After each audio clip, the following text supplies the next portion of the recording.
head. And just like the guy whose feet are too big for his bed, nothing seems to fit. Those raindrops are falling on my head. They keep falling. Hey, folks, raindrops keep falling on my head. Well, you know what? For the last day and a half, forget about it. It's been raining in Tulsa, Oklahoma. But that is the legend, B.J. Thomas. And I love that song from one of my favorite westerns of all time. Butch Cassidy and his Sundance Kid. Gotta give you a little bit more of it. Falling on my head, they keep falling. But there's one thing I know. If that's not one of the greatest songs ever written, forget about it. Hey, you know what time it is. This is another RSR video email bag. And I am, yes, the man with the fedora, the pinky ring, and the New York accent. Forget about it. Bad Brad Berkwood. Now, while you're looking at me and saying, I know this cat, make sure you also take your time to go over to the computer. I'm pointing over here because that's where my computer is. And sign up for, subscribe, I should say, to the RSR YouTube channel. Forget about it. Now, let's get our plugs out at the beginning of the show instead of at the end. If you want to be on my next show, forget about it.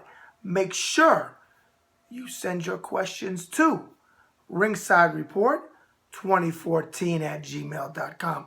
That's Ringside Report 2014 at gmail.com. Now, if you want to sponsor, you want to advertise on my show, or here we go with the oars. So you're getting the boat out, get the oars. Or the Fighting Cowboy James Quintillis' show, or ringsidereport.com, The Heart of Boxing, our website, or the final or, forget about it, my interview show, which, yes, we're coming back, the Bad Brad Berkwood Show. Send all your serious, I can't stress that word enough, serious business inquiries to, wait for it, you should know already. Come on, what are you asking me this for? Ringside Report 2014 at gmail.com. Now, I've had a lot of interest lately in my book, Boxing Interviews of a Lifetime. This is the book. Now, this is in hardback. Yeah, that's me in the back with the former world champion, George Arce. Let me do a close-up there. Yeah, that's me in Seoul, South Korea when I was stationed there. In 2002, forget about it, I was stationed at Yongsan Army Base. That's the front. Let me give you a closer look. See over there? If you can see it, that's the Twin Towers. Now, my book came out in 2002, but that was my salute and tribute and note, or I should say message to the terrorists, that you can never, you could take some buildings down, but you will never defeat a true New Yorker. And God rest those people's soul and bless the people in Paris, but not just Paris, all over the world that are dealing with these terrorist activities. Someday it's got to stop, and hopefully it's this day. Now, my book is a compilation of interviews over a 2-year period with a lot of legends. I'm not going to give you names because it'll take too long. But if you want to purchase my book, and yes, you can get it personally autographed, we can work something out. Go to authorhouse.com. That's authorhouse.com. Boxing Interviews of a Lifetime. Now, without further ado, let me move it over here because I got to make some room for your questions. And they're seriously long tonight, folks. There's some good ones. Let's get into them right now. First question. Bad Brad, you don't know me, but I want you to know you have a large following here and our social club in Brooklyn. Oh, Brooklyn in the house. Your nod to our man Sinatra and straight up New York way have endeared you to some men of weight. And I know you're well aware of what that means, Paisan. Oh, I'm well aware of what a man of weight means. Thank you. Never stop what you do, because in time, you're going to get your own interview show on a major network, and on it, I want to always see you take questions from viewers about boxing. Here is my question. We know that Canelo is the favorite going in Saturday, but many of us feel the old veteran Cotto is the one who's going to pull the win out against Alvarez. What does he have to do, and do you feel that he can in fact win? Molto bene, Dino T from Brooklyn, New York. Hey, much respect. I know exactly what you mean. Okay, and I know exactly what a social club is. I've been in a couple myself. Forget about it. Much respect, and respect to all those men over there too as well. Thank you.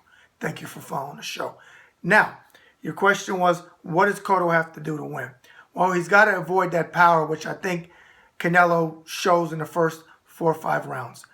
If Cotto can stay in there, and I think he can, if he can move side to side, work his jab, work the body, tie him up, move around, and withstand Canelo's power, because he's coming. He's coming to knock him out, no doubt in my mind. I think that he can, I think he can win and pull out. My prediction, I've already said it many times, hard-fought, close, unanimous decision, Miguel Cotto. But it's a tall task. And if Canelo wins, I will not be shocked.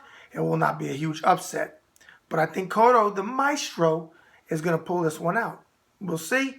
There's your answer. Dino T, good luck to you and the boys. Okay. BB, I could not have said it better yesterday than you did about Trey Morrison. He is very talented, but must have his opposition get better if he's going to really get better in the ring. I know his father's a legend here in Tulsa, but honestly, how good was he really? I know you'll pull no punches.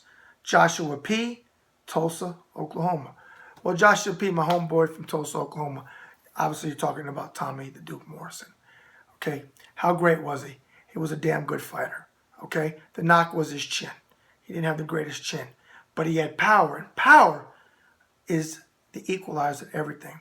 Let's start off like this. Charismatic. He was in Rocky V. Do I think he was the greatest actor? No, let's be honest. But it doesn't matter. It elevated him in boxing. Okay, Stallone wasn't stupid. He put him in the movie. And he did decent. You know, he tried. But he's not an actor. We know that. He's a boxer, a fighter. Okay? Tommy had a lot of power, had knockout highlight reel. But you want to know something? The fight that he doesn't get enough credit for, in my opinion, his best night was not when he knocked somebody out and destroyed them. Okay? It was when he totally went against the grain of what he was, a puncher. And a mean left hook, probably one of the best hooks in the business. And that fight was against George Foreman in 1993 when Tommy won the WBO heavyweight championship in the world. I don't think he was ever better. I know there's people that say, oh, he was born that night. Not to me. Not to me. Because I thought Foreman was going to win. Actually, I thought Foreman was going to knock him out. I'm not going to lie. You know I'm never going to pull any punches.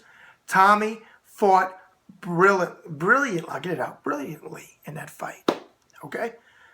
Damn good fighter. Not the best ever. No. Come on. You gotta be honest here. Yes, he's beloved in this area. Yes, he was charismatic. He was all those things. And I don't judge him on anything in his personal life because it has nothing to do with what he did in the ring. Period. Might affect the training, but that's it. But it might affect the way he can ring. But as far as his accomplishments in the ring, that's what I'm trying to get out. I don't judge him on anything but that. Rest in peace, Duke. Your kids have a lot of potential in there. We cover them all the time. One day they may capture lightning in a bottle like you did. And if they did, we'll have them right here. Okay? Last question. Bad Brad. Love the show, your form, and your entire team on Ringside Report. The talent pool is deep, brother. I will tell you that. Do you recall a light heavyweight who came close against Saad Muhammad and got bombed out by Michael Spinks? His name was Vonzell Johnson. My cousin trained with him, or so he claims, and I watched some video on him.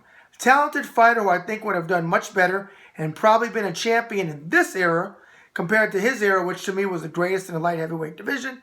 Signed Todd C., Akron, Ohio. Todd C., fantastic point. Absolutely correct. The light heavyweight division, when Vonzell fought in it, was the best it ever was.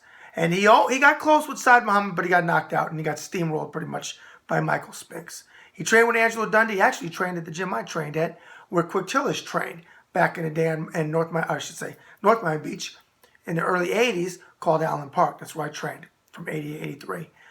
I agree. I think if Vonzell was fighting today, he would be a champion.